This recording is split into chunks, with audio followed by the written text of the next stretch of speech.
Well, good evening. I'm Jared Wilson. This is the Resilient Living Podcast. I'm joined by my friend and co-host, Ryan Steva. Hey, everybody.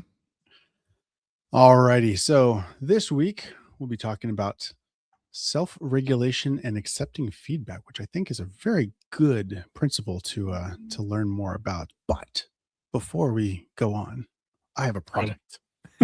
Well, we wait for people to While roll people are in, joining in. actually. Yep. All right. Exactly. So one of the products that I sell and I'm rather passionate about is medical. If you know me, you know my background is in the medical industry. So medical stuff, really important to me. And one of the products that I sell are, I'm going to get it in frame. There we go. Medical kits, Adventure Medical Kits. I like this company. They did a really good job of laying out everything in an organized fashion. They print it on the back. So if you're in an emergency, you don't want to have to think about it. You can just look at it. It's like wound care, instruments, medications, bleeding, cuts and scrapes, fractures and sprains. It's all laid out there, and each compartment is numbered. It's a really good, solid little kit. It's not going to be like your trauma response. So like no tourniquets, no, bleeding chest wound kind of stuff. But I also sell that. It's an add-on, right? But yeah, get yourself a good solid med kit. This is, it's a little bit big, but it's really designed to be like in your vehicle so that you have it on hand. Not really for like, your get home bag. I've got smaller ones for that. But yeah, good med kit. Get yourself a good med kit. Doesn't have to be from me, but resilientliving.com. It's a thing. Well, the cool thing with your med kit there is, you've already kind of, it's curated, right? You've taken the time to actually dig into it and understand what's in it, and you have the background to know what needs to be in it. So yeah, it like you said, it doesn't have to be from you, but if people want to know that something's already pre-vetted, that's kind of what your shop does. Yeah, Adventure Medical is definitely a good one. There are definitely some better ones. They're much spendier. Anything North America Rescue is fantastic. But like I said, it's going to be considerably more expensive. But quality is great. And in an emergency, you really, really want to prioritize quality. So yeah, there you go. Do you have experience with the Refuge medical kits? I do, actually. Refuge is really good. That's a really cool Christian-owned operated company out of Arizona. I actually know some of the people that work there, and it's a good family-owned Christian business. Really like their stuff. Yeah, I know several people who work there, and great people. So yeah. I do all kinds of other really cool stuff. They're connected with Caleb House as well, which is a trafficking rescue organization. So just doing really good stuff. So the little bit extra you might spend on one of their kits, is going to something good. It's yes, absolutely. Yeah. So Jared, what do you think of when you think of, in permaculture, applying self-regulation and accepting feedback? So I was looking through your notes, and this I like it because I'm going to approach it more from the technical evaluation of a device and how it works. But I see the principles really, and we've talked about it in troubleshooting in our troubleshooting podcast. A lot of the same principles. It's systems that have an overabundance of something develop inherent issues, and so identifying what that overabundance is really important, and then what to do with it and how to utilize it for some other purpose, or how to mitigate it and get rid of it. Yeah. Because, let's give a really easy example in kind of the permaculture space. Think of kudzu, right? You've got some kudzu on your property. I do. Right? It was good for the cows. The cows took care of it really well. Interestingly, kudzu in the right self-limiting systems can be an incredible, I'm not suggesting anybody go get it and plant it on their field, right? Don't do that. But they can be an incredible self-limiting system if you put in something that is a predator of kudzu, like cows. Right. Yeah. I actually ate some because I found out it was edible. I was like, hey, well, if it's prolific and I can eat it, like, why not? It's not bad. Yep. It's spinachy. You can make vodka out of it. I've heard that they actually use the roots for all sorts of wonderful things. Like they, Yeah. they can actually you make noodles out of it. It Yeah. takes quite a process to do it, but they're actually fairly sought after. Yeah. Well, and anybody who lives south of the Mason-Dixon line knows how invasive it can be if it's not self-limited, if there isn't Right. something designed into the system to balance it out. Yeah. Like, nature intended or, God or whatever. Yeah. Well, yeah, because in your field, it pretty much stays there because it's either getting, uh, mechanically grazed or, actually grazed. Yep. Yeah. There's nothing else to combat it. It's got everything it needs. It's got sun. It's got water. It's happy. It thrives. But it stops erosion. It It does. provides incredible protein to your animals. It helps them grow faster. Mhm. Um, so kudzu is just a great example of something that needs limitations built into the system to make sure it doesn't run amok. And you can see what it does when it doesn't have the limiting systems that need to be there for it. Oh yeah, you can driving down, going between Crossville and Cookville on 70. There's some areas that look like just absolute wild jungle because it's just a mass. The trees are just completely covered. It's Yep. wild. And interestingly, kudzu will kind of if you basically let nature do its thing over a couple hundred years, kudzu will pretty much go away because the soil becomes better and it becomes less dominant in that space. Sure. But historically, we would have had even in our region, we would have had buffalo and elk Yes. and then the appropriate predator pressure, we'd have wolves that are now gone to push those animals around. Right. So, though kudzu is not native, and that's part of the issue, had it been introduced in a truly historic setting without fences and things, Yeah. I don't think it would have ever become a major issue. Probably true. Yeah. Just what it integrated. So, that's what we're talking about as far as self-limiting, accepting feedback, seeing what's working, what's not, and making those little adjustments as as needed. Definitely. So, but kudzu again is a great example for kind of the first part of this that I want to talk about, which is limiting excess before systems collapse. And Yep. that's the inevitable outcome of a system that doesn't self-limit. Yeah. If something that's unregulated, it will run away inevitably. That's whether it's an engine that's not being regulated by a throttle body, it's going to rev out until the whole drivetrain pops. Something's going to give, right? So yeah, Right. no, anything that's allowed to run amok is going to die. Yeah, and the same for let's say water. If water isn't controlled, Yeah. you don't have a self-regulating system and overflow on a proper or secondary overflow on a pond, whatever, you're going to end up with erosion. Your pond's going to be down the hill along with the berm, right? Well, yeah, that when I was going through your list, that was the one thing that like popped in my head is like why rivers have the shape that they do. It's they're Mhm. self-regulating.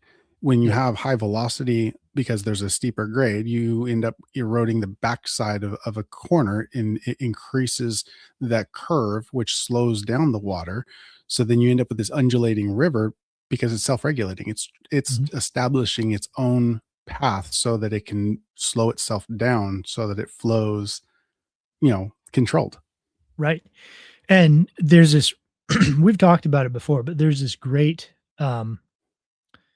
documentary on Yellowstone, and it's about the Yes. reintroduction of the wolves It's and great. how the river changed because of the reintroduction of the wolves, Yep. because these animals stopped basically hanging out at the river's edge and the prairie there, and they started getting moved around, and so the banks of the rivers started to grow foliage, and the rivers eventually kind of n- hit their rhythm and are held in place now. So they undulate, they move properly.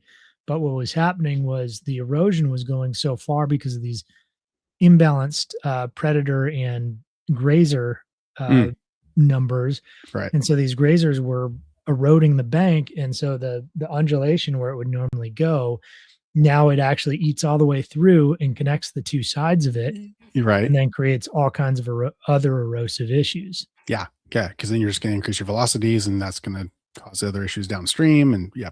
Yep. And which so, affects the fish population and the reeds that are naturally, dealing with all of the sediment in the water system. So yeah, some yeah, well, amphibians get messed with. to go off on a little bit of a tangent here, um, you see so Hopefully, many people blaming the dying off of reefs in the ocean to global warming.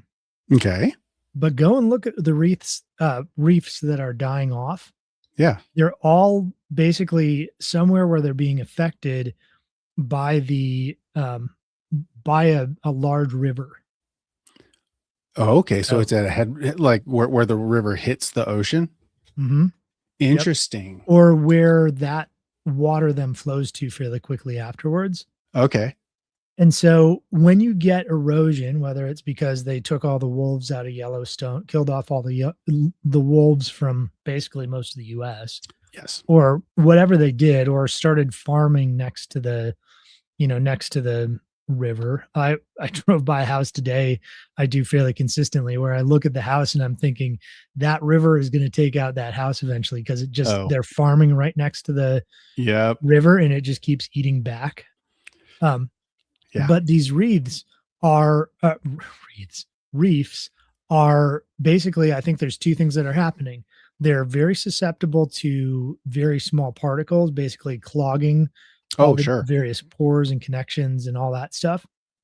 And so we're washing away our topsoil, or and beyond our introducing topsoil at this microplastics point. and Yeah, microplastics, everything else is washing into there. And then you also sure, have the pesticides, herbicides, fungicides all washing into these spaces. sure, And so now you have a 300-mile wide dead zone in the Gulf yeah, of, what is it now, America? yeah, right, um, but anyways, where these big reefs were used to be a place where there's this collision, or in another one of the other principles is value the edges. yeah, And the edges, one of the edges in the ocean is where the rivers meet the ocean. And these reefs were that boundary. And basically, they're full of life because there's different ecosystems meeting each other there. sure, yeah, that makes sense. Yep. And now that we have huge amounts of topsoil and pesticides, fungicides, all that washing down into those spaces, giant algae blooms, all of the reefs around basically these estuaries are dying off. Sure. So that's my, hypothesis on the situation when you look at it. But I think it's important to understand that because of us removing the self-regulation that Right. God put there through natural systems, we're actually affecting things thousands of miles away from us, Oh, yeah. completely Oh, gosh, unknowingly. yeah. Well, and we could take that same idea and principle and apply it to, subsidies, Mhm. corn subsidies. Yep. How much of an impact people are creating an artificial, you know, balance that isn't a balance impacts everything. Yeah. And it- something that it was kind of a summation of, oh, what's his name? Something that Buckminster Fuller said. You could sum it up as saying production forces feedback, whereas consumption hides it. Ooh, yeah. So when you have a consumptive system that's always, let's say, and I still bring in feed for my chickens. Sure. I'm working Yeah, towards as little feed as possible, absolutely, but but still. that's consumption. And if I just kept bringing in feed because more and more of it was disappearing, and I didn't realize I was creating a rat issue, Right, right. or, Yeah, it's going elsewhere, but we're yeah, not observing that. right. And maybe that feed I'm getting now, it's hard. So it's costing too much because I'm using too much. So I'm going to go with the cheaper feed. And Yeah, now I'm using this feed that is being sprayed down with all kinds of stuff I pesticides, don't want. chemicals, and yeah, And it's all being, subsidized by government grants to spray those, cornfields or whatever it yep. is. Oh, yeah.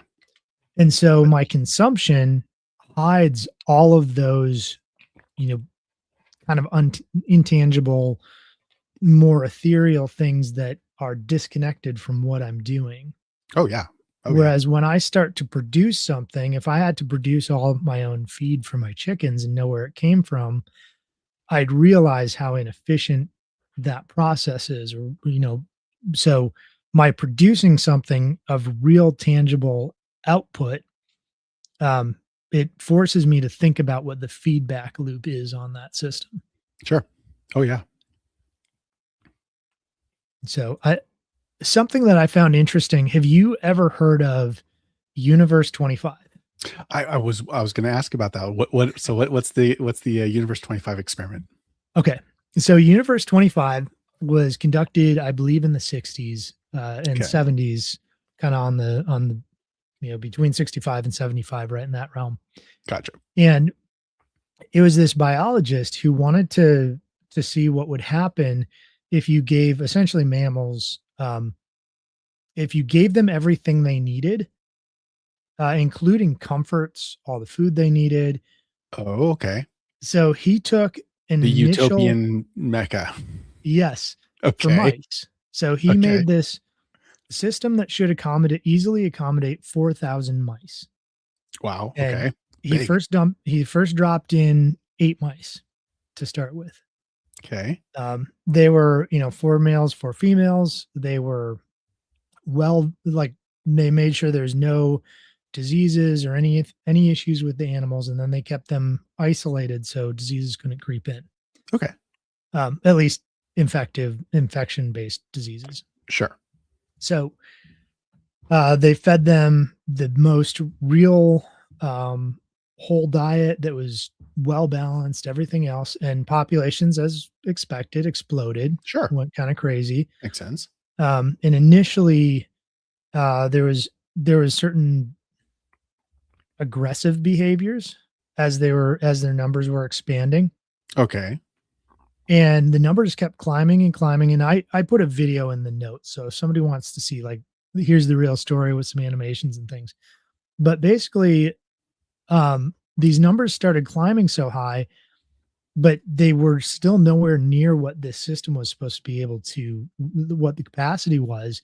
Oh, And what he found was, the longer this experiment went on, because there was no meaning, no purpose, no drive to do anything sure. specific, because everything was cared for, Right. these mice started to have all kinds of antisocial behavior. Right. So it's things like male mice who weren't interested in mating anymore, and they just sit Okay. and groom themselves all day. Um, Oh, interesting.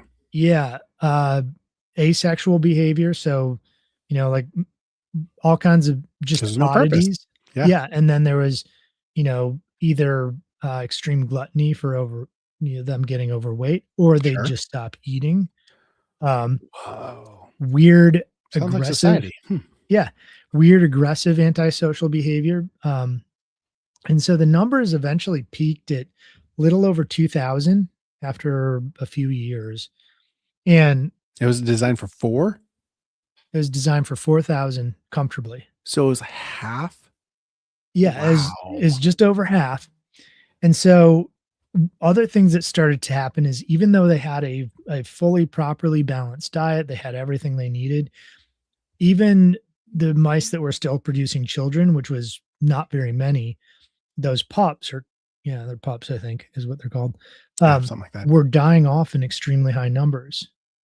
Oh, And then after, I think it was about 4 years of the experiment, the last mouse died. the whole society collapsed. The entire society completely and totally collapsed. Wow. And so I take that as being an example of, if you don't have some type of regulation built into it. Now, in that case, would the regulation be, I don't know, throwing a cat in the mix, or, something that basically creates this give and take, or a balance or a play between different things. And so, Sure. there's a lot of I discussion mean, of, it's good that that man should work. I mean, there's got to be some drive, some motive force within us to achieve, to, whether it's, mating, whether it's, you know fitness, whether whatever it may be, there has to be some kind of drive. And if you've got everything provided for you, you remove the drive. Exactly. And purpose disappears. Right. And Yeah. I think that's even more detrimental to humans Agreed. when you don't have a purpose. But I guess all that to say that you've got this system that it looks great from a, kind of a consumptive Right. viewpoint, but you're not applying the appropriate limits. You're not, there's nothing holding back the number of mice that can be born. There's nothing Sure. that these mice have to do to avoid danger or think about anything. Well, it's like And the what are they called? Biosphere things, where it's a totally sealed system. That they grew these trees and the trees grew up and then all of a sudden they just fall over. And it was oh, because interesting. there was no wind. And so their Yep. roots never set deep and they never held on. And so they would grow up to a certain height and then their roots just were insufficient for their, how much weight there was up high and they just fall over. Huh. So I'm growing out sweet potato slips in Oh, a cool. root cellar. Oh, very Right. cool. Yeah. So I'm just trying to multiply them before the Yeah. growing season next year. And they like, they would get, so big and then they would start to just yellow and die off. And initially I was thinking, maybe it was a mineral deficiency or Okay. the, synthetic lights we were using weren't going to work. Hmm. And then I had this thought, I should put a fan in the root cellar. Okay. And a week later, I looked at it today. I was over there today and looked at it. And they're doing amazing. They're dark green. They're getting Ha. bigger. They're like everything's growing properly. And it's for that very reason. If you don't have something pushing against it, something Sure. limiting its, those trees, their growth isn't being limited. And so they can't fulfill their proper purpose Sure. without that resistance. Yeah. Well, and it's really easy to think that stress is bad. It's Mhm. not. It's productive. It has a function. Right. I mean, weightlifting, you're stressing the muscles so that they adapt, they grow stronger and more resilient to those stresses. Stress is not a bad thing. Right. Yeah, we certainly I think we live under stresses that we don't realize that we're putting on ourselves. Agreed. I'm sitting in front of a big screen talking to you with most of it white, which means I'm getting exposed to all kinds of blue light before I Yeah, go to bed sure. tonight. Um, Blue light filtering I'll glasses up. good call. Yeah. The another thing that I think is really interesting that I noted, and maybe you came across, but was the concept of glyphosate. I saw that you had that in there. Yeah. So I've heard the term. I'm not super familiar with the. So glyphosate is there's another compound 2,4-D. The combination of the two makes up what we know as Roundup. Oh, got it. Okay. And so most people think of them as being, something that will like kill the cells in a plant, right? But the way that it does it is by it's a growth hormone's not quite the right word, but it's something in that realm Okay. Not where like a it chemical where it's like causing sterility or something like that. yeah, Okay. well, these chemical compounds, glyphosate, 2,4-D, whatever, um, they accelerate the growth of the plant so fast that the plant cells explode and die. They burn it from the inside out. Mhm. Exactly. Wow.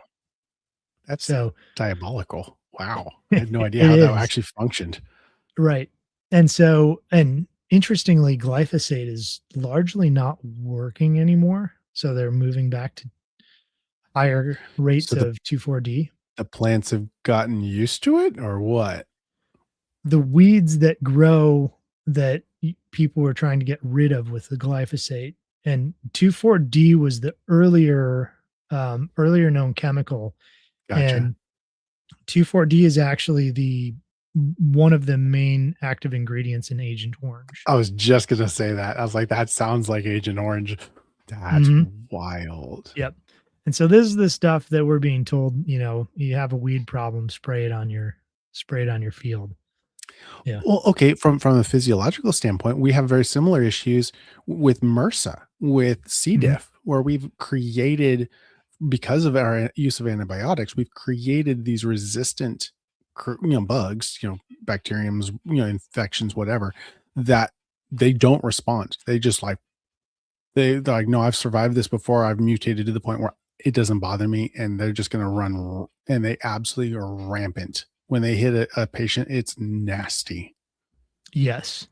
Yeah, absolutely. And especially if your immune system is so degraded, and bring it back to glyphosate and 2,4-D.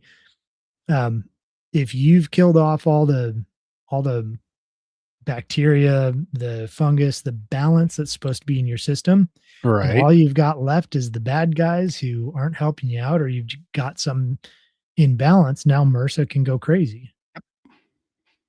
So, Mm. yeah, it's all connected.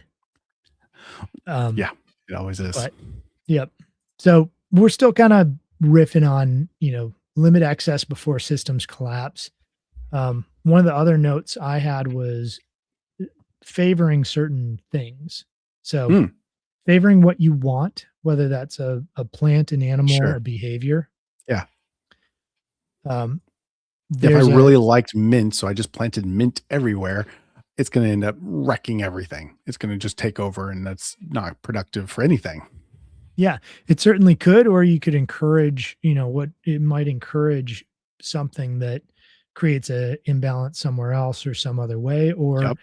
it might even be self-limiting. It really depends. So, yeah. And Charlie Munger had this quote that went, "Show me the incentive and I'll show you the outcome." Right? And that's what I think of when I think of, homesteading, permaculture. I want to incentivize the things that are important to me, but I also want to start with something that is close to competing with the other thing at least. Okay, so Right. So, self-regulating? yeah. And so I might pick an apple tree that by some other wild, apple tree might the wild apple tree might outgrow it, but the apple tree I'm planting is what I want. And then what I have to do is I have to favor it. Mm, okay. And what So you you're want to building an do, ecosystem that is gonna promote the environment that's gonna thrive in. yeah. And it might even be, once every couple of years going and cutting down the wild pears that are growing around it, Sure. or whatever it is. So, but you want to build systems where you don't have to work super hard to favor it, and then, and yes, plant ecosystems that support it. And so by us giving a little bit of input over time, we start to build a system that needs less input from us because it self regulates. Right. And, part of this principle too is self regulation for us, right? Because I need to regulate what I'm doing. Mm, And sure. um, just from a Christian standpoint, like a biblical standpoint, Yeah. what is the only type of control that's ever mentioned as being a good thing in scripture? Self. Yeah. Yeah, it's self-control. Yep. Every other variety is essentially considered, I mean, the way that I see it in scripture is it's actually it's I see it as being called, like, in scripture, I think that when you see control of anything other than yourself, it's essentially being called witchcraft. Yeah, demonic. Yeah, yeah, Yeah. it's like, "No, no, don't." Yeah. Yeah, don't do that. You don't Oh, get to control that, that's not you. But you're called to and supposed to yes. control your own behavior, Yep. and control your own beliefs, etc. So, Mhm. So, okay, so kind of jumping back a little bit. So we have these corporation-driven crops. Those really fly in the face of what we're talking about. mhm, You're creating an environment that is having to be continuously fed into because we have 10,000 hectares of corn or soybeans or whatever. that's really what we're trying to fight against. Right. Yeah, exactly. I mean, when we go back to that quote, the, production forces feedback, Mhm. whereas consumption hides it. And that corn of monocrop, it's being produced for consumption. Yes. But To the point where they have to create purposes for it just so Mhm. that they can continue it. So like that's where your subsidies come in, where it's like, okay, we're going to use this and we're going to ferment it and create alcohols. So, and now what are we going to do with it? I don't know. Well, let's put it in gasoline, like, or Yeah, let's put it in cars. concentrate. Yeah. Right. And we'll cook all the, old cars out. Yeah. I love my old Problem cars. solved, right? Yeah, getting rid of leaded gases and adding ethanol just killed a lot of vehicles. Where I lost my train of thought. Corn based sugar. What's this stuff? Nasty. Oh, yeah, corn syrup. High fructose corn syrup. High fructose. But like, Mhm. hey, we have all this extra corn now because, like, what are we going to do with it? Let's, it was used to fatten up pigs. Let's just give it to the American people. Yeah. Well, and we're talking about glyphosate, 2,4-D. Right. High fructose corn syrup is also, in my book, considered high concentrate glyphosate, right? Because you're concentrating it down. Right. Oh, So, gosh. And we're eating this stuff. We're feeding right. it to our children, their cereal. Yeah, wondering why we're having mental issues and cognitive, emotional issues. And physiological issues, diabetes and heart disease and who knows what else. Yeah. Yeah. But yeah, it's because the incentive is wrong. And that goes back to the, favor the plants, animals behavior that you want. Right. Yeah. Yeah. Vic, YouTuber used horse manure in their garden, beans grew up and then suddenly died. Yep. Yeah, that sounds about right. So for people's edification, 2,4-D won't do that. By itself. So I got to explain an interesting little trick that's being played in the literature with 2,4-D and glyphosate. Okay. But let me step back first. Generally, it's Grazon that does that. Okay. Which is a name brand. I forget what the molecule is called, but Grazon is a broadleaf herbicide, and it is made to be able to essentially pass through the animal. So it's supposed to be safe because it just passes through the animal instead of absorbing as much as some of these others. Sure. 2,4-D and glyphosate, if you go and read their packages, will say things like they degrade after 48 hours in the soil. Now, what the trick that's being played there is the active ingredient that is causing the plant to grow so fast that it dies breaks down enough that it no longer does that after 48 hours in the soil. Uh-huh. But The it's still rest there. of the poisonous compounds that are killing off your soil microbiome and just destroying and decimating the land. Decimating is the wrong word. Sorry. Just absolutely destroying your land. Yeah. All those compounds are still there. So, so they don't stop plant growth, but they destroy your soil. And they're also endocrine disruptors, even though they claim they're not, in the way they can claim that 2,4-D, which is basically Agent Orange, and glyphosate are not endocrine disruptors, meaning things that can damage or degrade cells in the human body, is that under correct use, which is basically hazmat suit in a location with no wind, right. No exposure whatsoever. Go take a shower afterwards and throw away your hazmat suit. Yeah. So that's how they can claim things like, oh, it's, it degrades after 48 hours and it's totally safe for human use if you use it as directed. Mm-hmm. And then they put it in helicopters and spray it over lakes during high wind periods, Right. So that's the legal verbal game that's being played with all that. Sounds about right. All right. So that's my tangent. Thanks, Rocky. Rocky Pines Homestead. If you're not following him, go follow him. Yeah, you should.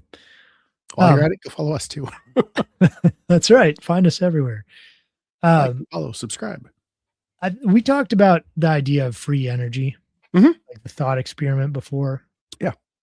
And how, I don't know if you agree with me, but my thought was what we'd probably do is use that to extract things faster and harder and do more damage Yeah. in the same direction we're already going.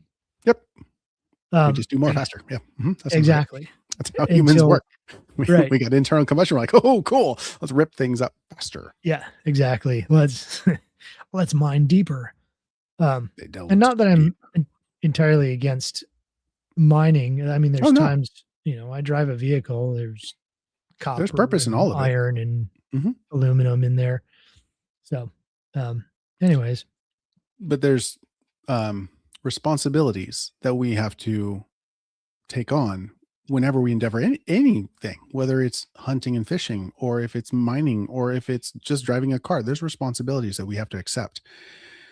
And that's where I see the failure is we're all for the endeavor, but not taking the responsibility from it.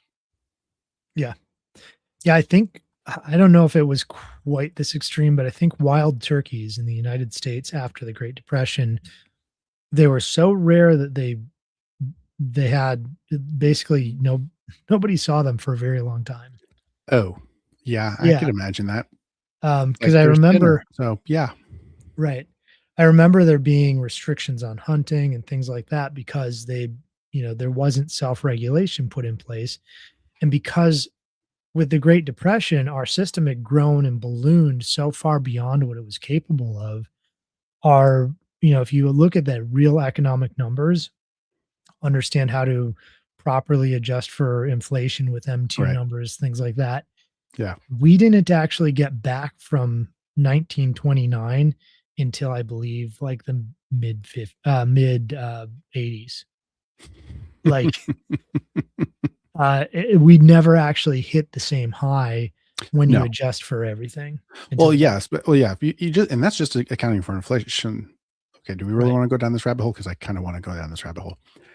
Once Let's do it. you take into account the increase of efficiency, it's been masking what inflation actually looks like for since the mid 70s, because our productivity and efficiency has gone through the roof, and because things have become functionally cheaper, even though the prices have incrementally increased, the prices have not incrementally increased nearly as much as they should have in that same time period with the given inflation rates. We're at the point now where it's starting to slow down. We're no longer able to increase our efficiency in the order of magnitude that we were. And so we're seeing these precipitous increases in costs because the efficiencies aren't increasing, but the costs, the inflation is. And so we're just now catching up to where we should have been all along. Mm-hmm. Yeah. Well, and then there's, we've got massive deflation in technology. Right. Yeah. So the TV that I'm using as my computer monitor it's 4K, it's 55 inch. And I think I picked it up, on clearance for $150 or something. Right. I was so proud of my 50-inch plasma, back in the day. I paid like $1,000 for. It was like 720p. And yeah, you're right. Like I can pick one up for stupid cheap. Cheap. I think we had the first color TV that we had I think we inherited it from my great grandmother when she died when I was like, I don't know, 12 or something. Sure. Like a 13-inch Sony Trinitron. Yes. It was so cool because it was color. It was color. Yeah. Right. But that TV back then, I think cost like $350. Right. Which was a huge. Yeah. And I remember all my friends getting, like Super Nintendo, and those were about $350. Oh yeah. Yeah. And so now you think 13-inch crappy TV, crappy picture that you had to sit 5 feet from to see anything. Right. Watch Mario. Now for a tiny fraction of that cost, I've got a 55-inch 4K monitor sitting in front of me. Yep. It's so that deflation plus, obviously they're playing all kinds of games. Like it used to be they used steak as the as the Right. measure of the meat. And then it Yeah. was, oh, we'll do roasts for the expense. And then Yeah. now it's Let's do ground ground beef. beef. Like, you So we're not, cheating. That's yeah. not comparable. And then they stopped including what is it? Food and housing in inflation numbers. Yeah, because that makes sense. Mhm. The Yep. two, like, absolutely mandatory things, but, Yeah. whatever. Yeah, some politician can go, "I fixed it. Inflation's better because we don't." We edited the numbers and see, look, they're better. Yeah, We made them up, that's beside the point. kind of like the employment numbers. If we actually believed what they told us when they come out, we'd be at like 500% inflation because they tell you it's like this high when it comes out, and then like a week later they adjust it way down. Like, oh yeah, no, And it's so the actually news ran with this, and um, yeah, yeah, the games that are being played, you can't even find M2, the actual M2 or M1 money supply information anymore. It's oh, sure. Yeah. nobody officially tracks it. So, or at least that's public facing. Yeah, right. Which is a perfect example of a system that has no real regulation. And when it runs amok, Exactly. what do we got here? 30 Oh, years of computer store IT. It was dude, that's awesome a getting into long time to be electronics. in tech. 30 Yeah. years computer store IT. I did 18 years in a technical field, and that was a long time. But 30 years, bro. I can imagine it would feel amazing to get out. Yeah. Especially watching the market now. I mean, with like all the RAM stuff, like, so I've got this stack of, RAM cards here. I was like, oh, this is garbage. I swapped these out a year ago. They're actually worth a whole bunch of money now because the whole RAM shortage. I was like, oh, well, Mhm. shoot, I'm gonna sell them on eBay. Yeah, I didn't know about it, and I was hopping on Facebook Marketplace. I'm like, oh, I got 32 gigs. I'll go up to 64. Yeah, Maybe I'll right. help with my video editing. And it's like What's DDR4. going That on? was like Yeah. almost nothing a year ago, and now Yep. it's 4 times the price. Yes. And And video cards are even worse. yeah, because I was like, I've got a. I'm sure nobody in the chat care or watching this cares, but I've got a 980 GTX 980, and I doing 4K video editing. It doesn't. Takes a no. Yeah, It's doesn't just have like, enough RAM. So yeah, it chugs. And so I was looking, I'm like, why are video cards so expensive? I thought we were done with this cryptocurrency thing, but apparently it's no, AI now. they're bringing back the 30 series, the 3060. They're like, oh well, this isn't applicable to AI, so we'll bring back the 3060. But they're not. But it's not going to be cheaper than it was No. originally. Like, this is old tech. What do you mean? Like, I'm still running that 30 series. It's fine. Yeah. But yeah, Yeah, there's nothing wrong with them. No. If that's what you're selling when you're supposed to be 3 series forward from that. oh dude, So Rob, I feel you, bro. Like, overhead, that running my store, I'm blessed to have limited my overhead because my shop is physically on my my property. Overhead is yeah, I feel you. yeah, that's why I run my businesses the way I do. Yeah. It limits my overhead pretty significantly. Oh yeah, But if you're carrying physical product or having to hire people, that becomes a different story. yep. And insurance, oh, insurance sucks. As soon as, so my ATF, did I tell you my I have my ATF interview next Tuesday, so hopefully soon Cool. I'll have my firearms license. But as soon Congrats. as I do that, my insurance goes through the roof. Mhm. Like, the second I talk about guns, it's like, oh no, that's gonna be like $500 a month extra. Boom, just Wow. I'm gonna have to flow a lot of guns through there to just to justify it, much less make money on it. Right. Yeah, that's a lot. It is. So, yeah. All right. Well, man, I think we've exhausted the, limit access before system collapse. I think Right. we've hit that one pretty hard. My next thought was designing in feedback loops. So, Well, when you can either identify, that there is excess, Mhm. and then yeah, you can figure out, it's like, okay, well, what do we do about it? How do we identify what's, because it can, like on several other times we've talked about, where it can actually become a solution to a different problem. Right. Yeah, one of my examples that just makes it really easy, hopefully, for people to understand is, um, when you install an HVAC system, an air conditioner, some of them get installed in attics. Mm-hmm. When that happens, one of the more recent regulations that's been enforced is, so you have a condensate drain, meaning when the HVAC system runs, you get condensate or water, and you Yep. have a typical pipe that puts that outside somewhere. They've started regulating that there be a second pipe that's a little bit higher up that's an overflow, and that goes Oh, out and drips right above a window.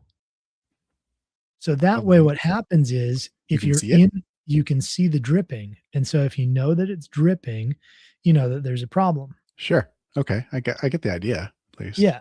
So hopefully that, kind of lays the groundwork for this idea of, building in feedback loops so that when something's going wrong with the system, we know before it becomes catastrophic. Sure. Sure. So, generally speaking, after the fact fixes for big issues is really going to cost us a lot. Or, Yeah. Well, what's the adage? Something's worth a pound to cure. yeah, ounce of prevention is worth a pound of cure. That's the one. Yes. And Yep. and so, coming from, as a biomedical engineer, like my entire job was predicated on it's cheaper to maintain this than to replace or fix this on, at the last minute. So, that was our justification to exist. So yeah, no, totally get Mhm. that. And part of this is not necessarily always building the systems with that in it, but Sure. knowing what those signs are. Yeah, right. Yeah. So we were working on sterilizers and we would look for the symptoms of a leak or of, bad pressure transducers or whatever. It's like, okay, we have wet packs coming out. Well, okay, well, that means that we have, this pressure at this stage in this, and it's not venting at that point so that it's not drying out at this point. And we can work it backwards and we can like, okay, cool. When we see this, then, and we would Mhm. write this all up so that in the future we could say, hey, it's doing this. And we go back to the documentation, go, that. Yep. Another one that you mentioned this before, and I'm like, I'm Hmm. going to build this into every water system I put Oh, together now. But is the concept of pressure gauges on either side of of the a filter element. filter. So for people to understand, imagine my microphone is a filter element in a water system, and the water is running this way through the filter and out that way. If you put a pressure gauge here, if when this filter starts to get clogged up, the pressure on this side is going to be a lot higher than the pressure on this side. And as you get to learn, what means your line is clogged or your filter's clogged, Hmm. what pressure differential that is. Now, whenever you see it, you can go, you turn on a faucet, you go over and look, and if your pressure differential is, I don't know, 15 psi, Time to it's change the time to filter. change the filter. So Yep. really simple, straightforward, low tech solution to give you that feedback, early on before it becomes a bigger issue. Yeah. Right. Ooh, Rob had a question about your HVAC. So what about the drip tray that holds water before the evap and overflow? Odd for attic installs. Um, Not sure I understand the question quite, Can you but reword that, Rob? yeah. So the there's usually a secondary overflow pipe. So I'm Exactly. like the whole bottom of the HVAC would then have to fill up with condensate for it to hit that second drain line. Am I thinking about that correctly? Yeah. So there's two parts to this in an attic, depending on where it's installed. Yeah. In an attic, you're going to have a catch pan, Yeah. which may Right. have a shut off switch built into it. Just a Um, contact where it hits water and it goes, no. yeah, it's a little float switch. Perfect. Yeah. Um, but above that, you should have your HVAC system, and there's two holes at the condensate drain, so one slightly higher than the other. So you have your first drain and your second drain, or you could have one drain, a like a warning or shut off switch, and then you're going to have your pan below that if something overflows, it catches there. Ah, Um, and so one of those the secondary pipe, however it's set up, is then piped out over a window so you can see it dripping. So it's dripping in front of you. So you're like, hey, there's a problem here. Unless it's Right. raining, then you don't notice. But yeah. Yeah. Yeah, the exact regulation on what's required specifically in each place is generally pretty consistent. If some place has adopted a code or a regulation or whatever, it's pretty consistent, but it can Sure. vary from area to area a little bit. Makes sense. Yeah, I would imagine. Yeah, Tennessee's different than Arizona, for instance. Right. Yep, exactly. So anyways, I hope that app answers your question, Rob. But yeah, it's just a matter of the point really was more that there is an overflow or secondary drain line that It indicates gives you when that there's an issue. feedback. Yep. Is there anything else, Jared, that you see as like a good feedback or could give an example of how to I was gonna say design it? I love that you have donkey for flock protection because so when we first moved here, we had a donkey and a horse. Like a wild Mustang is what it was. I loved that donkey, and it was the greatest alarm system ever. Like that donkey was phenomenal. Mhm. They are Well, and they're great. they integrate well too, right? Because if you've got cattle or sheep or something else, well, cattle really don't need No, but a yeah, protection sheep, animal, but some yeah, goats, some sheep smaller or stuff. goats or whatever, and you've got, let's say, a livestock guardian dog. Well, that dog doesn't eat grass, Right. and so now you've added in complexity to your system, and you've got to Yeah. That's a whole secondary provide. system that you have to supply for. Yep. And maybe that's you grow out rabbits, maybe it's you bring in kibble. Um, sheep will go nuts for dog kibble, so that can be a problem in and of itself. Oh, that's funny. Donkeys are interesting though, because so they do eat grass, which is obviously going to be really helpful. Because you don't have to give them an extra food source. I've also heard of donkeys getting confused about babies and thinking that they're invaders or just not Oh, liking them. oh, And so some donkeys, not all, but some will attack, the young, the lambs or okay, whatever it is. So it's just something you have to keep in mind because they can, sure. I mean, donkeys can grab a coyote by the neck and shake it around and break its neck. Um, so a lamb is not going to be a challenge for it. Oh, yeah, sure. Oh, There's obviously, so as far as feedback, there's, we live in a high tech age. There's some high tech solutions. sure.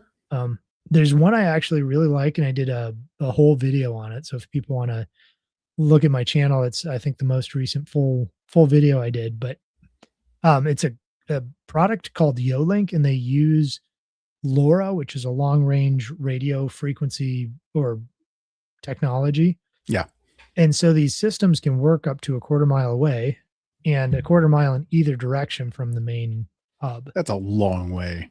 Yeah. So one of my uses for this was I set up a water system where there's tanks at the top and a pump down low at the far side and they're far side of the property from each other. Sorry, tanks, yeah, pump and well system over here. Okay, And we fill the tank so we can use it passively back through that line. Sometimes that well goes dry, and so we just have a storage system for it. gravity Well, battery. yeah, one of the issues that we had is if you turn on the pump here, then you have to watch the tanks to make sure they don't overflow because you're Ah, using the same line gravity yes, fed to feed back. right. So I put a float switch up at the top that's battery powered, and it just looks to see when it gets to the top. When it does get to the top, Goes, hey, shuts off. shut it off. Yeah, it sends a signal to a little controller on the pump and says, turn off. Right on. And I hope to put a float switch of the same variety in with the pump to make sure it doesn't burn out from running out of water. Sure. And I can have it do things like send me notifications. So I could have it send me a notification when the tank finishes filling, or a notification when the water gets too low, so that I know why the pump isn't running. Or One of the other examples I gave with a system like this is you can put a motion detector on a gate on the far side of your property Right. and have it turn on lights on the other side of your property. So, or, all the lights, all the exterior lights on your property. So you get a visual indication that somebody has just crossed a boundary they're not supposed to. Nice. I So like it. I could go on for hours about that, but the idea is we're creating another system that gives us a feedback for something that we need to know about. Right. It Right. gives us an indication of some variety. Or it self-regulates in the case of the pump. Yeah. It, Yeah, you water don't have to gets fuss high with enough, that. I don't even have to worry about it. It regulates itself, which is part of the principle is apply self-regulation, Mhm. and accept feedback. Um, so one of the things I wanted to talk about is small corrections early. Mhm. So we mentioned, favor plant animal behaviors that you want. And this is kind of the same idea, but it's a little bit like the butterfly effect. You make a small correction early, Yeah. rather than letting something go. Um, if I plant an orchard and just leave it and don't deal with the weeds, don't do anything that I should, I'm going to come back to very badly damaged or dead trees. Sure.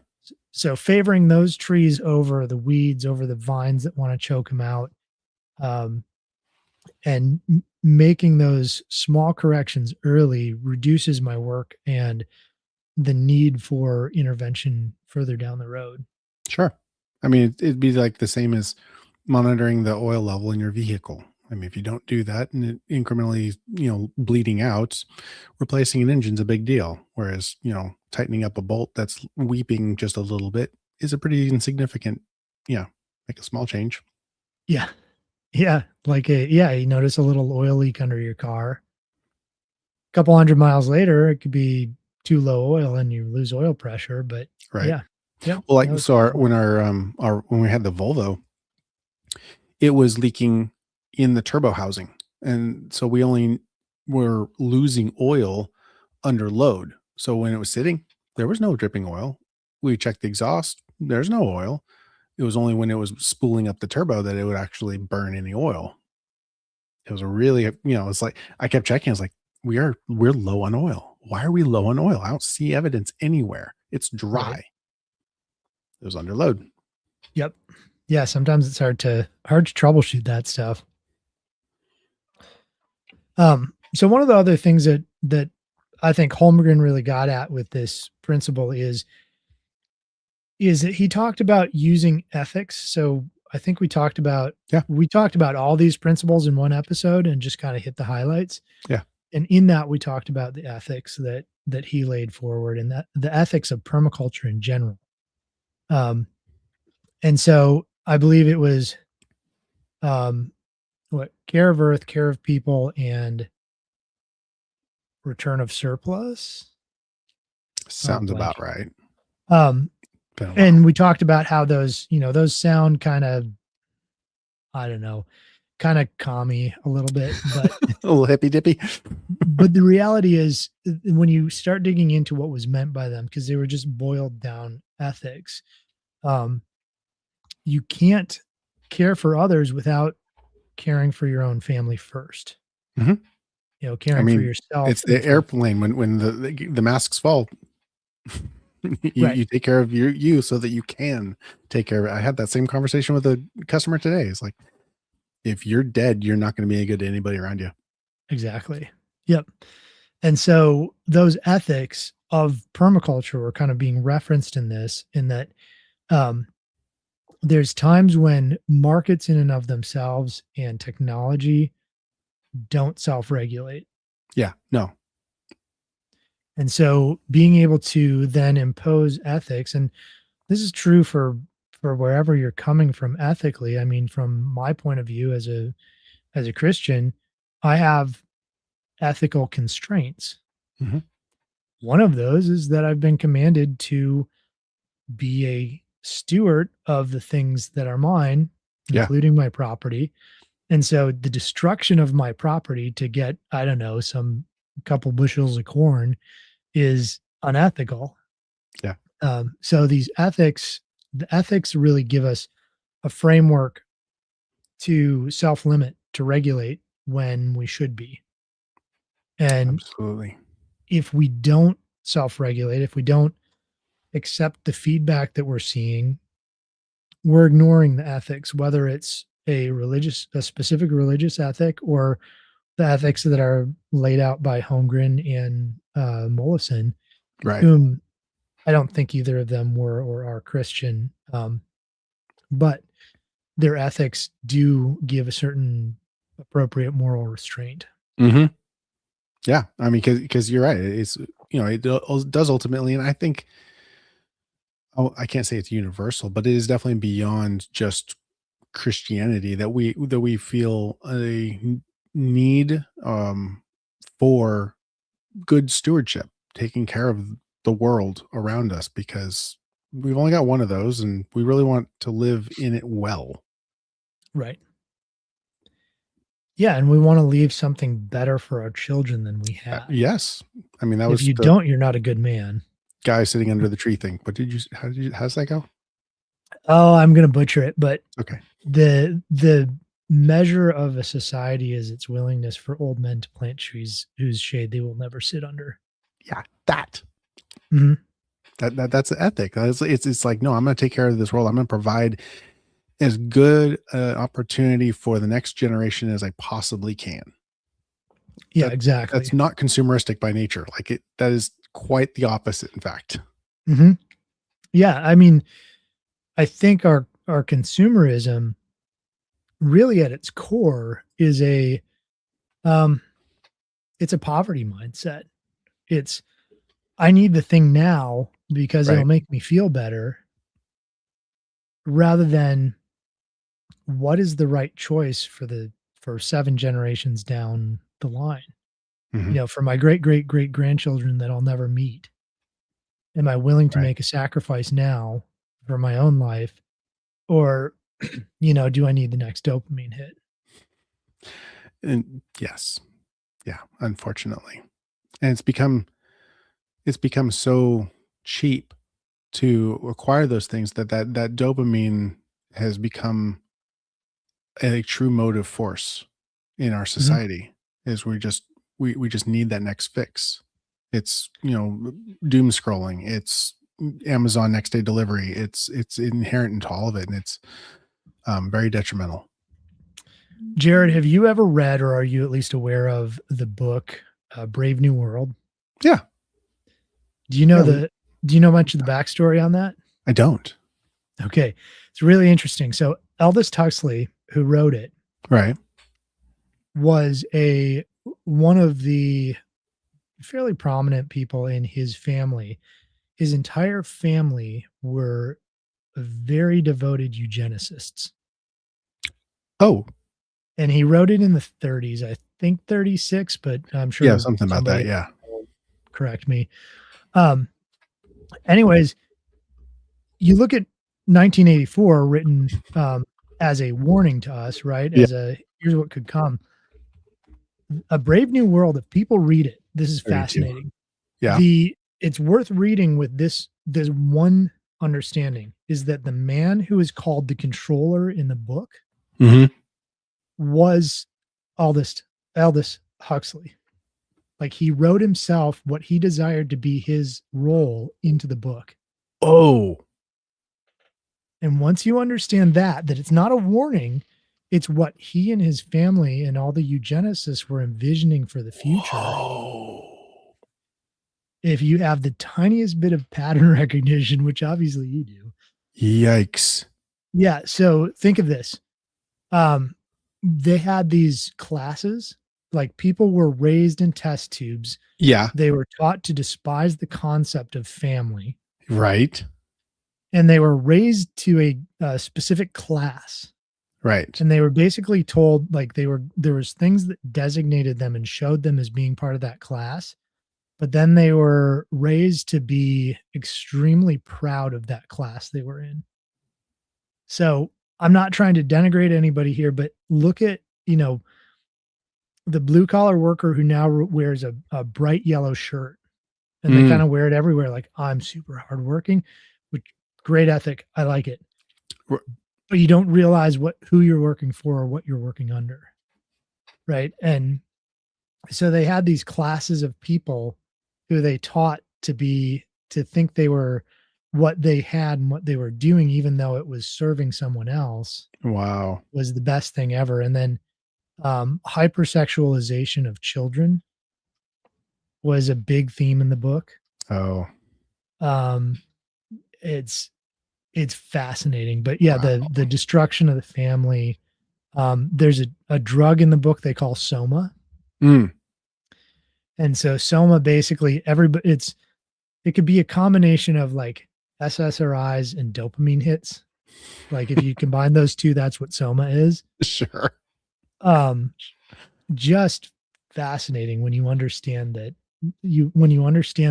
this guy was writing this as what the kind of world dominating people of the time were thinking, Right. disguised as a science fiction book. Right. Right.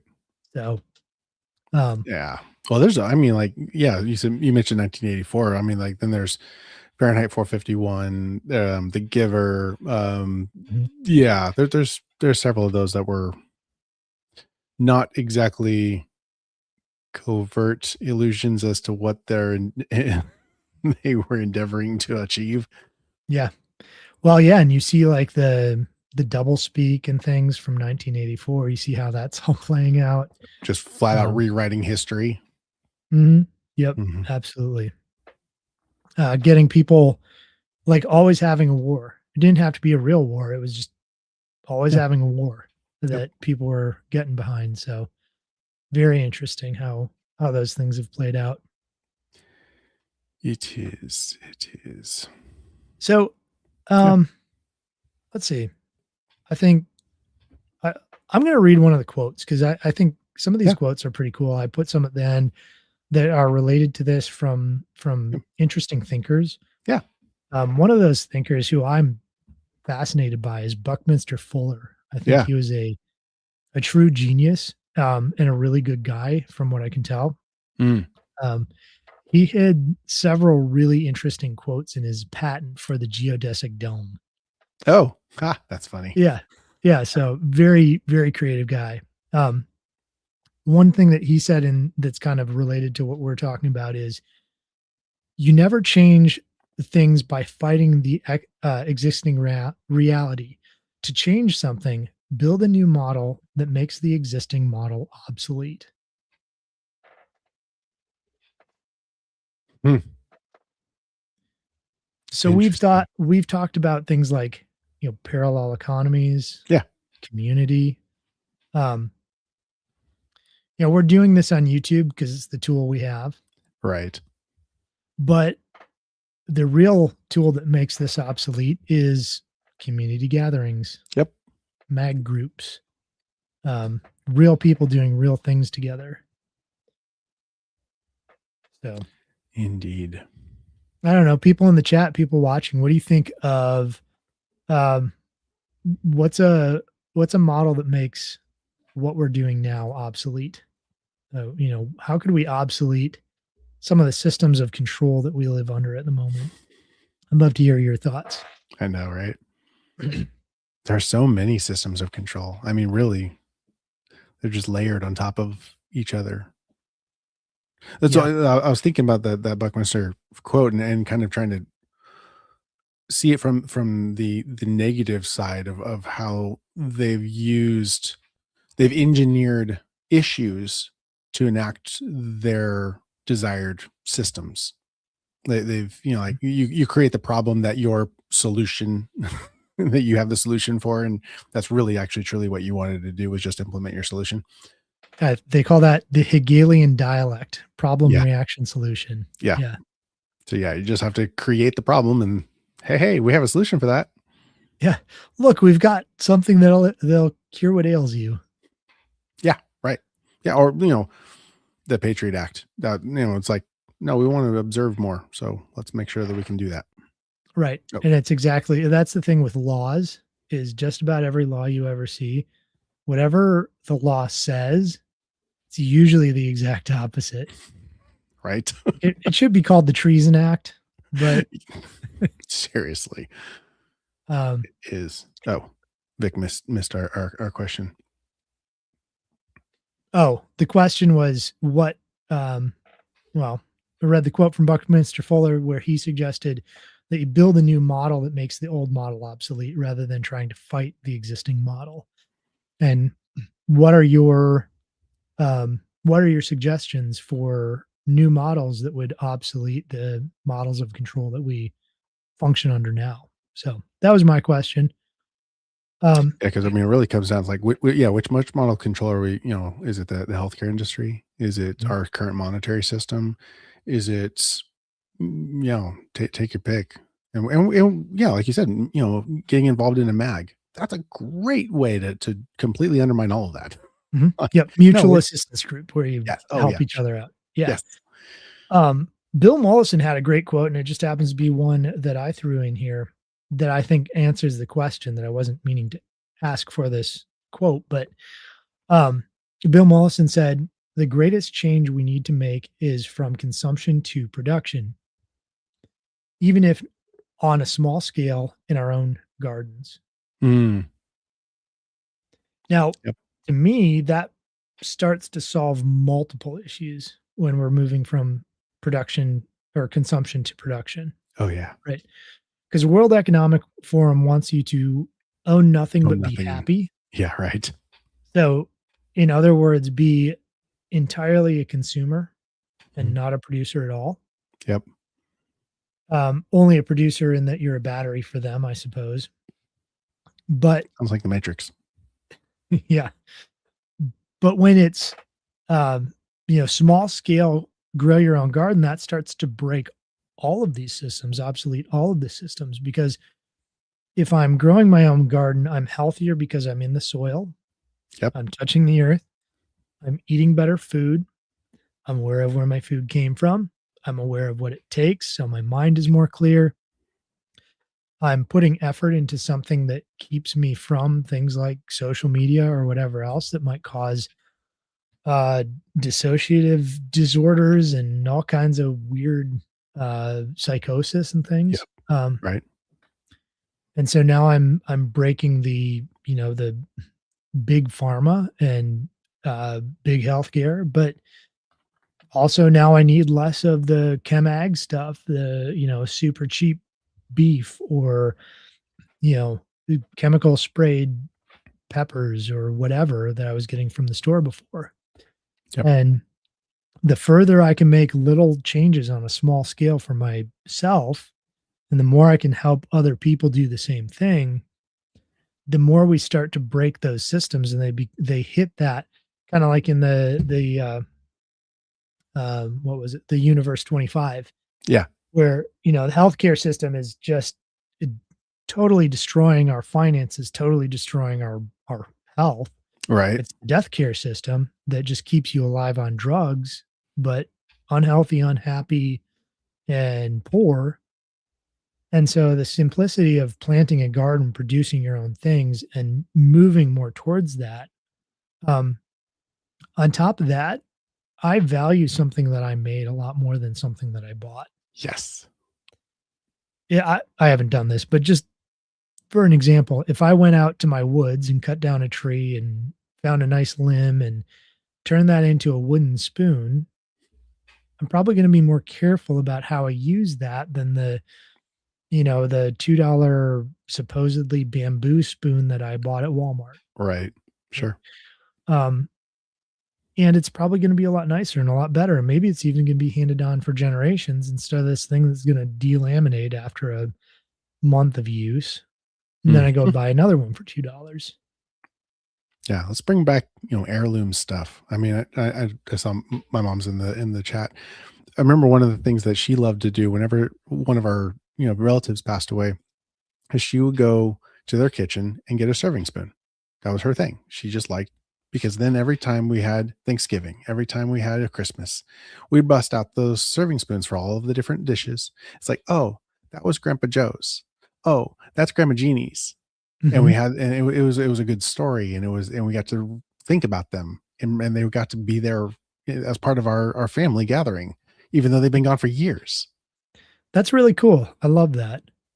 And, as I'm thinking from one side of how do I do things that make, make 7 generations down the line better, Hmm. um, hopefully my light's flickering. I saw that. Hopefully, they're on the other side of that, looking 7 generations back and going, "Wow, we're standing on shoulders of somebody who cared," Right. and hopefully they care too. The, um the Bible says, and I don't remember where, but it says that the sins of the fathers are visited upon The 7 third and fourth generations. generations. Yeah. The 3rd and 4th, I think in one place it says 7. Oh, yeah, you're right. Sorry, I'm confusing myself. It's okay. To the 3rd and 4th generation. Yeah. Um, but I believe it says that the righteous, that is handed down for 1,000 generations. Right. And, um, we each have the choice to break that, right? We can break that for our family before Hmm. it's handed down 4 generations, or, we could break the blessing that was handed down to us from prior generations. But the reality is that one is much more powerful than the other. Yes. That God has a redemptive plan for everyone, and that He's set that in place in such a way that the laws of nature break it. Hmm. Um, but we have the opportunity, just like in everything else, humans are the most destructive or most beneficial and regenerative source Right. on the earth. Yeah. Yeah. Because And the next is beavers. I was gonna say, yeah, light is always more powerful than darkness. Mhm. Just is. Yeah. Darkness is just the absence of something. Yep. So, Oh, looks like Rob has another question. What we got here? Back to what you said, relying on products you buy, but you would rather make them. However, the system for that remote control is Chinese owned, but running in the US. You see where it starts and ends. yep. Yeah, the system I mentioned, the Yolink system, absolutely. It's Chinese owned. Most Um, everything yep. is, And unfortunately. I don't use them to rely on. I use them more as, it's handy if you have it, use it It's a while you tool. got it. It's a tool, and just like any tool, recognize what it is. Yep. Um, Like the I Baofeng radios that I sell. It's like, yep, yeah, they're Chinese. but you get to communicate with them. They have a benefit to you that's beyond the unfortunate negative of what they Right. are. If I had a good alternative that was American made, absolutely. If I could get, and that is coming. Like we are getting more and more industry moved back stateside, Yeah. Better products. Fantastic. I'm here Yep. for it. Well, and does the Yolink, even if it was made in the United States, does it have a backdoor to the NSA? Probably. Yeah. I was talking to somebody about that. Like, but the Chinese government's going to know. I'm like, I'm more concerned about the US government knowing Right. they're more diabolical. Yeah. So on that note, the uh, the way that I deal with that, and Jared's actually more knowledgeable on this end than I am, so he'll tell you if I'm blowing hot air on this one. But what I've done, because I refuse to put smart things, especially Wi-Fi Oh, connected smart things, yeah. on my system, Right.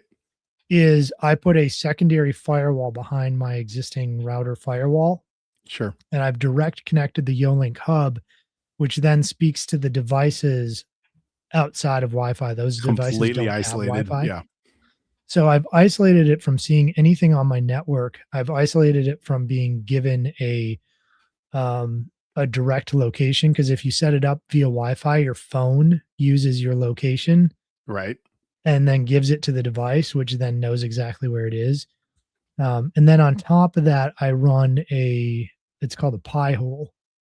And so a lot of the stuff that gets sent to data brokers from these smart devices, the Pi hole actually knows the IP addresses. So if anything requests out to anything other than the server that controls the device, Mm-hmm. and it gets shut down. So that's Yeah. that's Yeah. how I use it. Um, I don't recommend smart devices if you don't know how to set up your network to be a little protected at least. Yeah, because yeah, if you just go in and just enable, it's going to punch a hole straight through your network, and yeah, everything's available. It's Yeah. yeah, it's bad because we Well, had the same issue in healthcare. Was medical devices are horrible. They are really bad. horrible. Like Windows XP on a Yes. yeah. The other thing to note on that is, let's say I was using a Wi-Fi switch or smart plug or something, and I had 10 of them plugged in throughout my property. Mhm. Those almost always have Bluetooth built into them. LE, low energy Bluetooth. Yep. And lower energy Bluetooth will report where you are. So even if it Like, oh, there's something to connect. Even if you're not actually connected to it, it's like, hey, it's there. yep. It And reports. so with that, anybody who owned those devices, whatever company, now can literally watch where you walk on your property because you're pinging off of those devices. So yeah, big word of warning with smart items. Oh yeah. Well, even in access point, you can have a physiological map using Mhm. access points. They can actually see, you know, backwards through the Wi-Fi. Yeah, it's Yeah, wild. because they have waveforming in the Wi-Fi. Yep. And so now they can determine, Yeah, not only beamforming is can good. they Yeah. beam it towards you, now the device knows where you are too. So we're constantly being tracked, we're constantly being surveilled. You do what you can to minimize it. That's it. But We do what another we strategy in that is something I call salting your data. So, um, we're just gonna tunnel through to Pakistan. We'll just bounce out over there. It'll that's be fine. right. Right. Just put it on all my smart stuff on the Tor network. That's Actually, right. that's what I do for my server. I use Start9, which everything that tunnels out is through Tor. Sure. So, what was I going to say? It was salting your data. Oh yeah. Easiest example of this is I didn't want Facebook, and they know at this point who I am and what I do because I, now announce it on YouTube and such. Yep.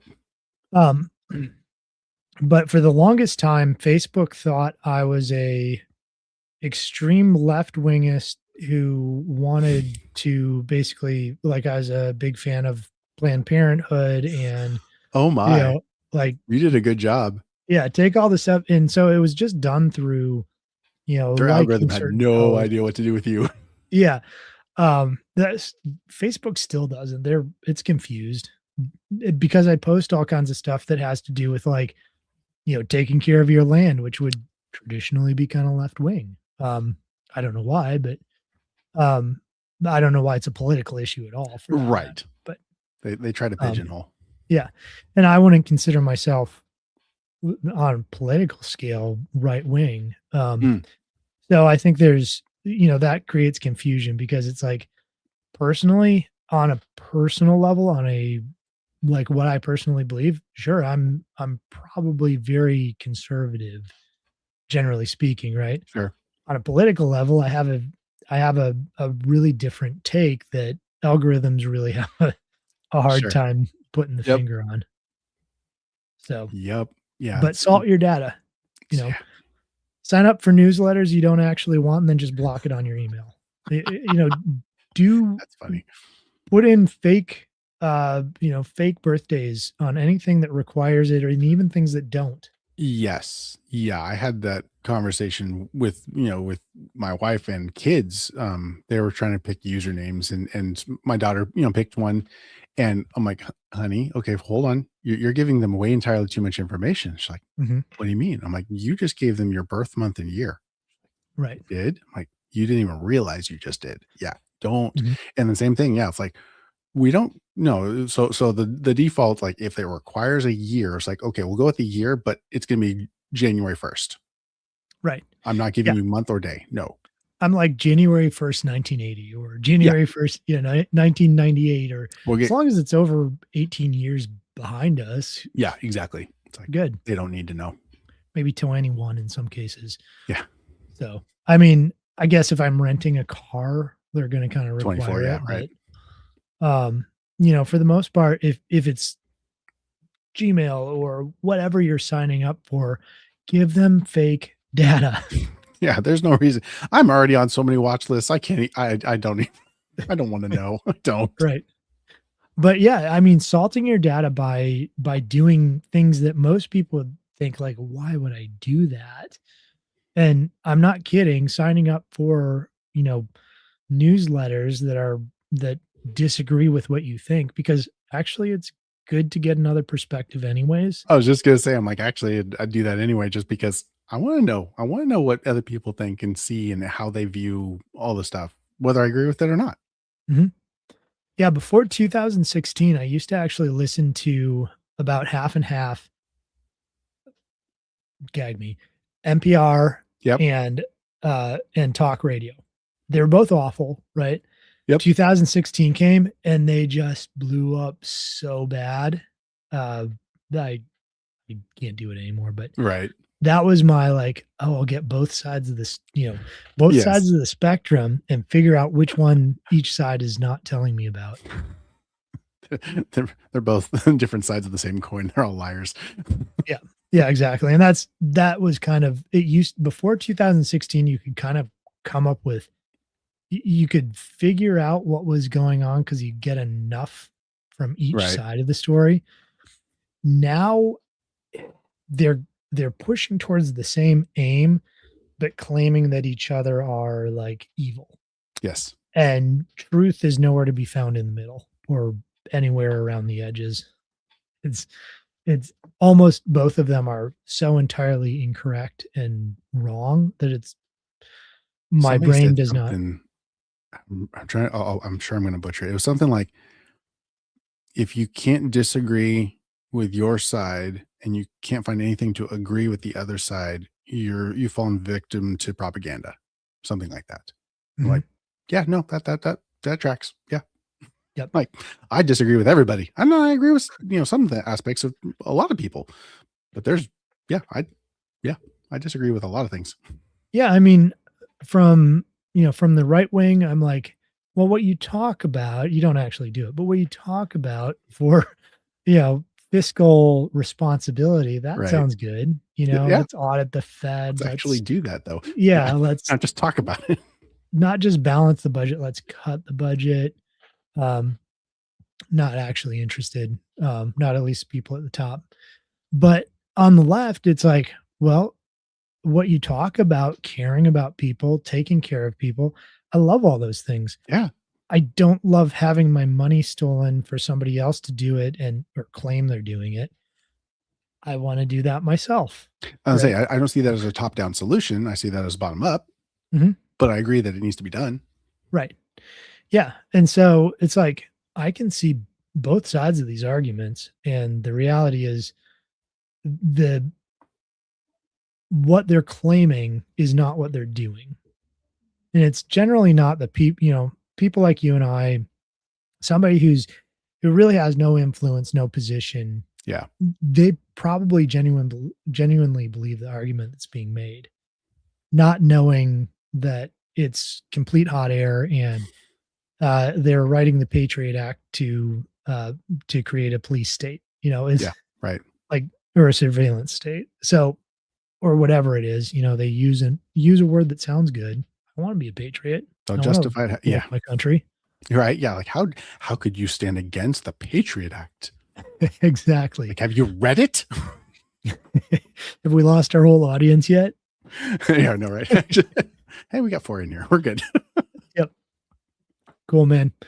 Um, let's see. I gotta look at my notes and see if there's anything else that we should have touched on that we We didn't. kind of we rabbit holed really, really hard.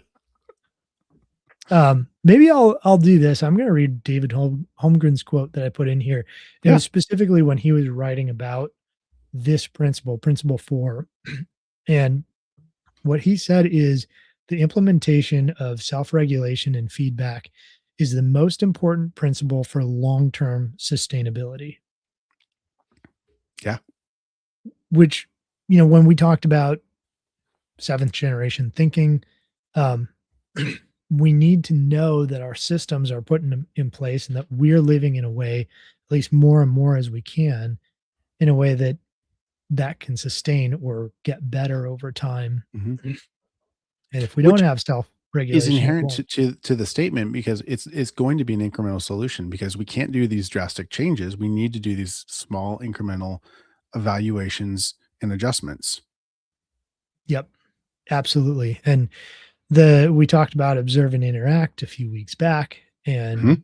you know that's kind of a sister principle to this, in that Yep. here we're accepting feedback, and the previous one we're observing and just kind of an iterative trying, and here we're looking at the feedback and we're going, okay, that's a bad idea. Yeah. Or Yeah. we need to tweak it a little bit. It's like, Mhm. well, yeah, Yep. aim Yeah, small, pallet miss small. garden doesn't work. So, well, I think I've kind of hit what I wanted to. That's good. Yeah, I think this is good. It's fun getting on tangents. I Oh, like yes. that. Um, Jared, did you have anything else you wanted to add, or any thoughts you had to wrap up here? I think we hit everything that I was planning. Yeah, that is a good growth without restraints becomes extraction. Yeah. Yeah, so Jared's looking at the notes. We've got a shared talk about surveillance. We've got a Yeah. shared Google document that we can look to highlight and see each other from from a distance. But Well, and I when I was thinking about that, I was thinking it almost um like a postmortem. Like when you see a system fail, when you see something fall apart, you can evaluate and go look, like, where did it really fall apart, and drive back to those points of basically of unregulated whatever. That's inevitably the motive force that's, if it didn't start it, it definitely finished it. mhm, yep, and I think one of those things is just unmitigated growth. Yeah, Um, which is functionally is cancer. I mean, mhm, in a system like a healthy body, when you have the unmitigated growth, that's a cancer. It right. needs to be excised. Yeah. What is so there's a term for the regulation or the number of times your body can reproduce a cell. You Mm, know, for those who are really ridiculously nerdy, it's called the Hayflick limit. yeah. And cancers essentially ignore the Hayflick limit. No. Yeah. Right. Um, They and just there's keep going and going and going. fascinating theories, like basically tumors, physical tumors look exactly like placentas. Mm, And placentas grow just like a tumor until the baby hits a certain, uh, basically a certain place where it has enzymes that appear to stop the growth or inhibit the growth of the placenta. right. So very interesting stuff like that. But yeah, there's people working on senescence, and if people want to look into this further, the person who uncovered this, I think in the early '90s, Mm, was oh, what's his name? No, it'll come to me in a minute, but I'll explain what I'm getting at with it. But senescence is how the body basically degrades over time. mhm. And as some of our cells start hitting that Hayflick limit where they can't keep reproducing, your body stops reproducing certain cells. And over time, that basically appears as aging or senescence. And so there's a group of scientists on one side who are siloed, thinking we could just change, somehow change the cellular structure so it could keep going, Sure. we could fix aging. Yeah. Yeah. Yeah. And there's a group of scientists on the other side going, man, if we could just tell cells to stop growing, we could fix cancer. Ha. Yes.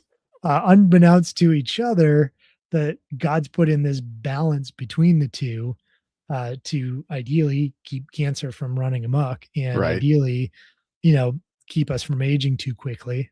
Well, Um, and it's actually happened. Are you familiar with the HeLa cells? mm, Look it up. HeLa. So there was a gal, and she ironically died of cancer, but her cells still exist to this day. They mhm. reproduce indefinitely. There are more cells in existence of hers today than when she was alive, because they continues to populate them, because they're perfect for testing and evaluating. I didn't So know the name of that, the but Helicell. Yeah. um, yeah, that's actually been so. This is kind of disturbing, but much of the cellular structure that they use for a lot of traditional vaccines, and I think they use them in the more recent Mhm. mRNA, are that type of cell. Yep. And this is where the whole aborted fetuses comes from, because I believe it was in the 60s or 70s somebody discovered those cell lines from um, aborted children. So, and they're used to this day for development. So, Right. you know, another rabbit hole, but it's true. And you're actually seeing in those cells that have reproduced over and over again that um, there is degradation of the DNA, and there's Mm. issues with those being potentially carcinogenic. Mm. So all kinds of interesting rabbit holes. But yeah, Oh, yeah. if growth isn't curtailed, you it every single time it produces really problematic outcomes. Yes, Um, it is. so it's not just a trope that some tree huggers are putting out there. Oh, There's a real need to make sure that what the systems that we're putting together and the way that we're living our lives doesn't expand in a balloon so fast that it becomes destructive. mhm. That's what an explosion is, right? Yeah.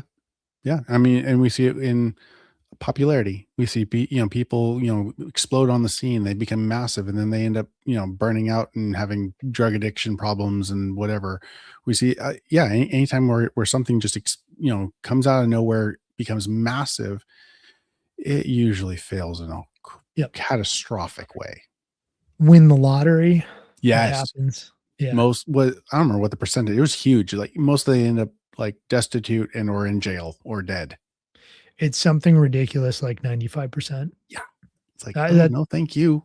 that's not exact, but it's something like It- that where they yeah, it's they end up significant. Yeah. worse off than they were within 10 years, I believe. Yep. Yeah. Well, man, you after all those really uplifting thoughts, Right. do you want to tell us what you do and we'll wrap up? Sure, sure. All right, let me get this going. All right, so I am Jared Wilson. I own Resilient Living. So you can go and find our website, resilientliving.com. You can follow us on social media. I have a small store in Middle Tennessee. We are right on Highway 111 between Sparta and Spencer. So if like you're in Chattanooga area, head north. If you're Cookville, head south. Um, we sell freeze dried foods and knives. We sell camping gear, hopefully soon guns. um, we got all kinds of stuff. I got a whole smattering of books on every topic from, doing stuff like Ryan's got, gardening and livestock to survival, bushcraft. Yeah, I've got it. And we trying to organize what's this next one going to be? This next one's going to be land navigation. I've got finally got a good instructor. So I'm going to have a land navigation class. So, we try to provide opportunities for the community to, gain, experience, education and equipment. That's kind of the three E's that I've really kind of fixated on is those three things. And then hopefully in the not too distant future, I'm going to learn enough about radios that I'll teach a radio class. Awesome. In the meantime, let me know and I can get you connected with somebody like Evan Dixon from Radio Made Easy if you need. Sweet. Um, yeah. So what I would say with Jared's shop, if Yeah. you've got a dude you can't get gifts for, you don't know how to, go to Jared's shop. You will Went to find so Jared's. many things. Oh, I should do Yeah. a campaign on that. That'd be great. Meg's totally screwed with you. Just, I should went to now Jared's. you've got Oh, to shop did you with all see? this stuff. Let me show you the picture. I made her a stainless steel Celtic Trinity thing, a necklace for Christmas. Turned out really good. Awesome. So I make That's jewelry great. too. Apparently, never tried that Yeah. before. It was the first. Now you can get custom jewelry from Jared. That's right. So my name's Ryan Steve. I'm the homestead consultant, which is very on the nose, but hey, I got the website. So yeah, I help people set up homesteads. I help people think through complex issues and figure out how to be more efficient, not waste time and money, all those kinds of things. So if you need help with that, just look me up on thehomesteadconsultant.com. Sweet. Well, as always, sir, it was a pleasure and I had a good time and we learned lots of good stuff. Yeah, same here. Thanks everybody in the chat for keeping up with us. We had lots of great comments from Rob and Rocky Pines and everybody else, Jared's Yeah. mom. Yep. So thank you all for being here tonight. All righty, guys. Later. Have a good night.